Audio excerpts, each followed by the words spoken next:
In this quick guide, you will learn how to clone any existing form from a URL using Jotform.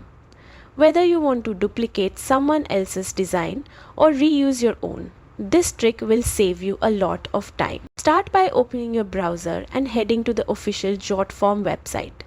Log into your account, or if you're new, take a moment to sign up. It only takes a minute. Once you're in, go to your My Forms page. This is where all your forms are stored and managed. Now look for the Create Form button, usually on the left side of the page.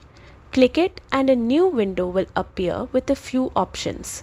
Choose Import Form because that's exactly what we're doing, importing an existing one from the web. Next, select the option that says From a web page. You will see a space to paste the form's URL. Copy the link of the form you want to clone and paste it into the box.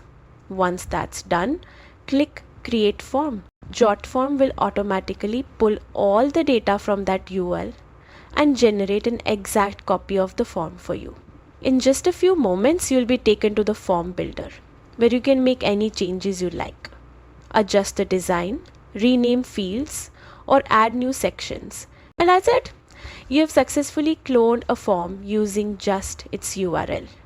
It's a fast and efficient way to build new forms while keeping your workflow simple and consistent. If this helped you, don't forget to like the video and subscribe for more quick Jotform tutorials.